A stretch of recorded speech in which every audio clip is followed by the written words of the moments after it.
Greetings, everyone. Welcome to my channel, Hidden Alchemy. My name is Sade.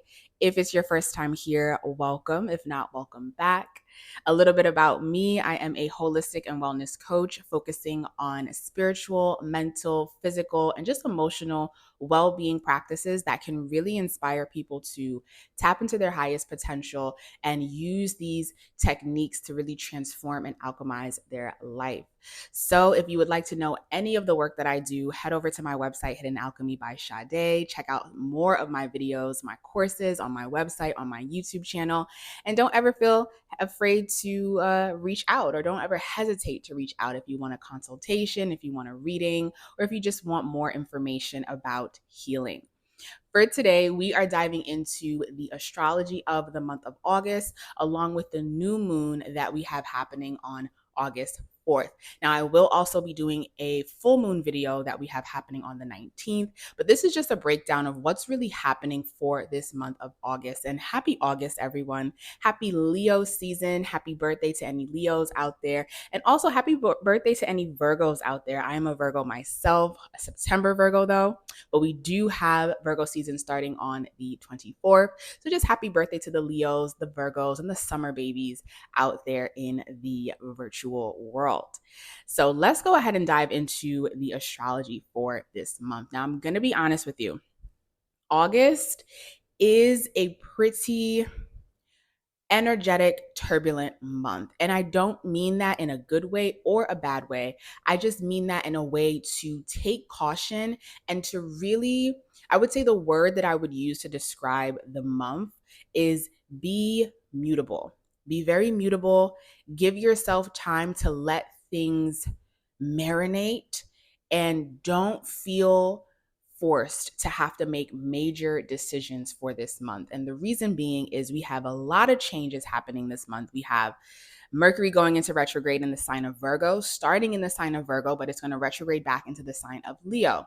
This is beautiful because Mercury loves to be in the sign of Virgo, and a Mercury retrograde, personally, as a Virgo stellium, I love Mercury retrograde season because it gives everybody the opportunity to slow down and to really pay attention to the details that we might have missed. So we have it starting in Virgo, going back into the sign of Leo, which is where it's going to get a little sticky, a little tense, because Mercury naturally in a fire sign, we have to have a little bit more caution in our speech and how we're coming across. So we have that shift happening. We have Venus entering the sign of Virgo during Mercury retrograde in Virgo, and then switching out towards the end into the sign of Libra. We also have Mars and Jupiter having a beautiful, beautiful conjunction in the mid part of the month. And then right after that, we have Jupiter and Saturn having a square. So there's a lot of changes happening, and it's going to majorly be happening in fire, earth, and air signs. So what that means is because we have so much fire, earth, and air, we need water. And yes, Saturn is in Pisces, so that's bringing the water, but the major planetary themes this month, or planetary energies this month, is going to be Virgo. It's going to be Libra, because we're moving into Venus into Libra towards the end of the month. It's going to be Gemini, and it's going to be Leo. So we really want to incorporate as much water as we can for this month, which means slow down, let things marinate, and ask questions. Because we have this Mercury retrograde, things might come across a certain way that really isn't meant to be the way that we are taking it. So again, slow down, let things marinate, and have fun. Definitely, since majority of the energy or majority of the sun energy will be in Leo, don't take things too personal. Have a little bit of fun, be a little lighthearted, and allow your joy to inspire other people to feel joyful, to feel excited, and to just play before we get into the heaviness of fall, which will bring us eclipse season and all that jazz. So starting out in August, we have the new moon happening in the sign of Leo on August 4th. And this new moon is really, really making a nice aspect to Mars and Jupiter in the sign of Gemini. Gemini is air, Leo is fire. Air and fire work very well together. And this is going to stimulate ideas. It's going to stimulate connection. It's going to stimulate relationships, especially because Leo rules romance and how we like to be romantically pursued, how we like to romantically pursue others, and just how we like to have fun and be playful in our relationships with people. So Leo and Gemini energy coming together is always like beautiful chef's kiss energy of just fire igniting the Gemini ideas, the Gemini mind of all of these brainy genius ideas, and then having the fire, the courage that Leo brings to move forward with these ideas. Now, we will have a Jupiter Saturn square, which is going to play into effect to this new moon energy that I'm going to move into as we get into the middle part of the month. So we have a new moon happening in Leo. And it's really inspiring us to tap into our creative potential. Where have you been holding your creative energy back? Where have you been afraid of being seen, right? We had a lot of Cancerian energy. We had 2 full moons in Capricorn during Cancer season. So we were a little serious, right? A little serious, a little practical. And because Pluto was going to be going back into that Capricorn placement, it's a little, what's the word I'm looking for? Whenever we're dealing with Cancer energy, we're dealing with matters of the home, right? So we were a little more serious in July in terms of our emotions. Now in August, it's like, what is emotionally inspiring you? Take those emotions and put it into your art.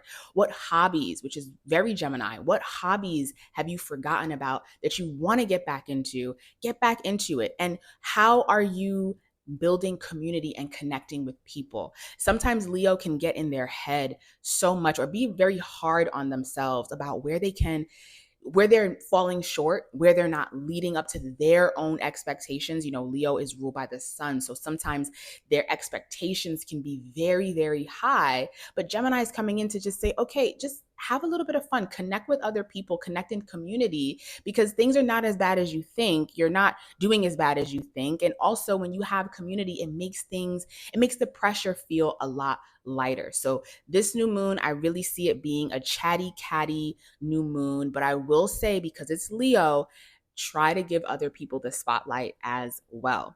So right after the new moon in Leo, we also have Mercury in the sign of Virgo going retrograde. Now, retrograde is usually a time where we have beautiful opportunity to take a moment and revise. And this Mercury retrograde being in the sign of Virgo, before fall, where we have the eclipse in Pisces and Virgo, as well as the eclipse in Libra and Aries, it's really giving the collective a moment to check in on your diet. Leo rules your gut health. Check in on your diet, check in on your mental health practices, and check in on your routines.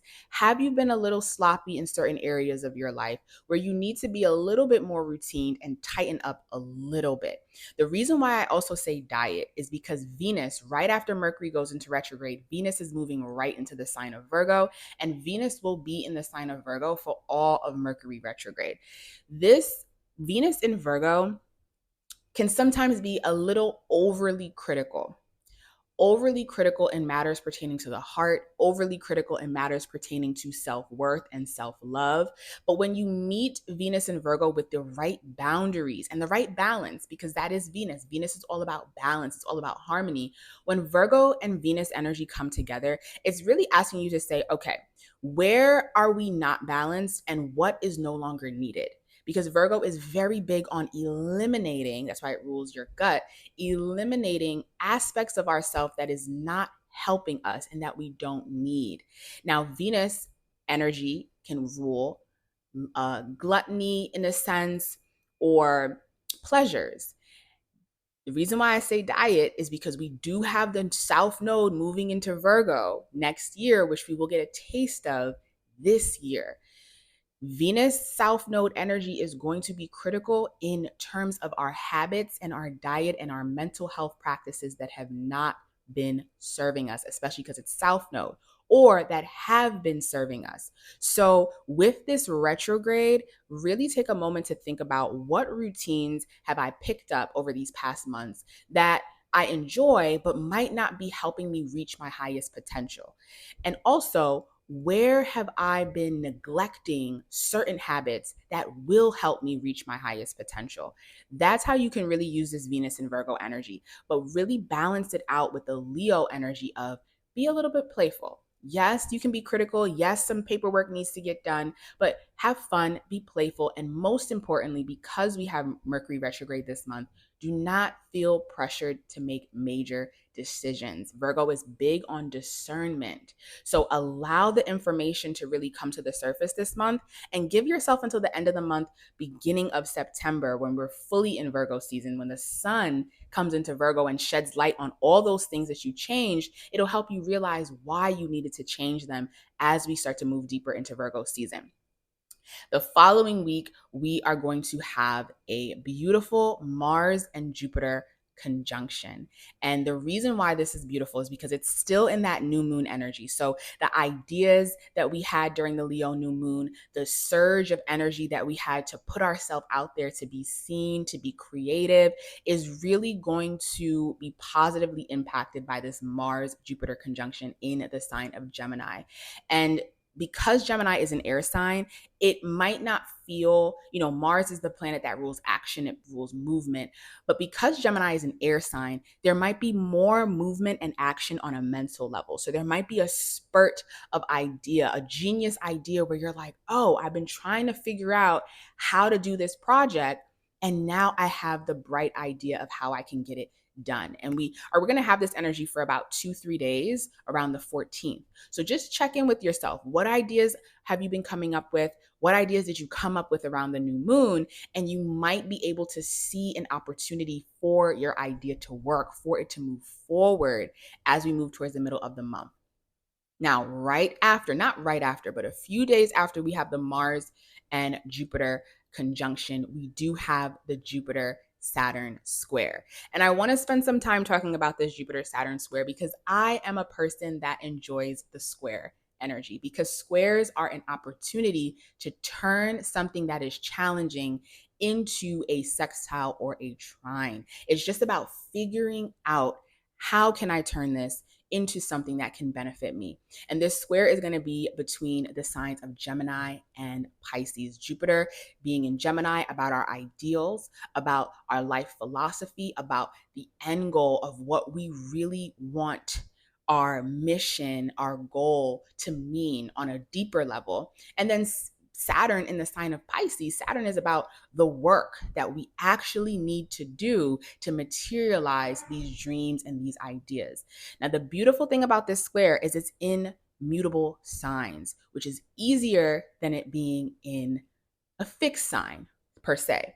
Because it's in mutable signs, there's a little bit more wiggle room to actually change when there is discomfort. And because we are working with air and water, Pisces being water, Gemini being air, a really good way to fuse this square energy or diffuse this square energy is to implement earth. Practicality. Where am I missing a step? And because it's Mercury retrograde, it is such a great time to realize, where am I actually missing a step that is very crucial and very important for me to materialize this end goal and this dream that I have? What is it that I actually want? Why do I want it?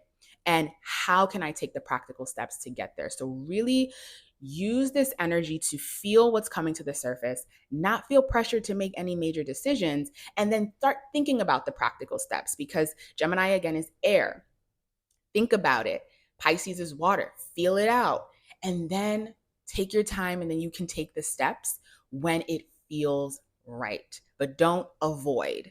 That's the thing with squares. Sometimes it can feel so uncomfortable that we keep avoiding, but a square forces us to have to make a decision. And in this case, making a practical decision is going to be important.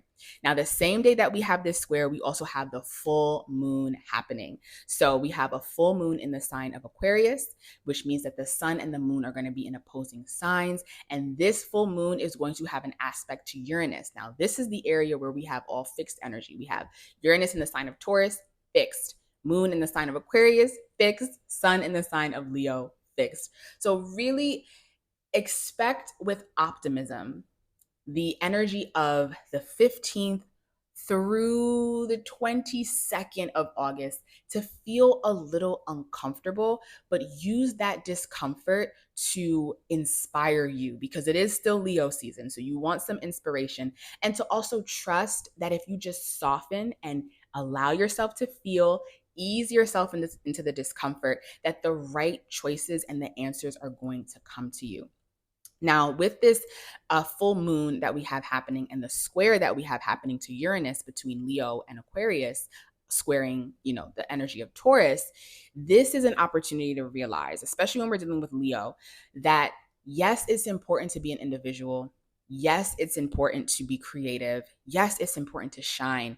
But always remember that the way that you move in the world has a major effect on other people. That's Aquarius. Aquarius is the collective. And a lot of times, the difference between Leo and Aquarius, a lot of times Leo, they just want to be seen, not just for the sake of being seen, but to inspire others. But sometimes it can be a little over self-centered, a little over prideful in their work, that they miss the mark of, but what about the collective? What about the community? How can we now take something that is very creative to us and turn it into something that other people can benefit from in some way that can make their life easier? So because Mercury will also be in the sign of Leo by this time, because it's retrograding, and this is going to oppose the moon in the sign of Aquarius, be extra mindful of your words. Mercury does not do the best in fire signs because Mercury rules how we communicate. Fire can be a little bit more of the self preservation of, I want to communicate what I want and my needs, and I want to make sure it's out there, which is great. But again, be mindful because your words have a lasting effect on the people around you. Okay. And because we're dealing with the square of Taurus, Uranus being the sign of Taurus, which is earth, then we have fire and we have air. A great element to bring in is, again, water. Just like I said at the beginning, bring in that water, give yourself some time to let things marinate, give yourself some time to feel, and then you can go ahead and act and move. But take time to soften, take time to hear others. Mercury in Leo has a hard time listening because Mercury and fire signs just want to get their words out there. Take time to hear others, take time to listen, let other people take the spotlight, realize that it takes nothing away from you, and understand that you play an important role, and be mindful in how you are coming across to other people. After we get out of that discomfort but beautiful opportunity to change, that's when things starts to get a little bit easier as we move in towards the end of the month. We're going to have the sun move into the sign of Virgo. We're going to have Mercury move out of its retrograde towards the end, and then we're going to have Venus move into the sign of Libra. So I would say by the 24th, when the sun enters Virgo, all the way throughout the rest of the month, towards the end, that's when things can start to get a little bit lighter. And then we can really take the necessary action steps. I'm going to change my seated position. We can really take the necessary action steps that is needed to make the change that needs to be made from what we've learned through those amazing, impactful, and very important transits that we had. So August is such a moving month. And because we have this retrograde, I really invite you to slow down, have fun, take time to rest, implement that element of water, implement that yin energy, that feminine energy, and understand that these transits are not here to defeat you. They're here to actually help you, because once we get into September, I am telling you, fall will be a doozy for the collective. We have 3 eclipse energies happening. We have Pluto back in Capricorn, and we have an election. So fall will be that season, and the rest that you take for yourself in August to really see things clearly with this Mercury retrograde is really going to help you as we move forward. So I hope you all have an amazing August. I will see you for our full moon update, the full moon that we have happening in the sign of Aquarius. I'll dive a little bit deeper depending on what's been happening. And if you have any questions, feel free to send me a message. Feel free to head over to my website. You'll find all of my information there. And I will see you all for my next video.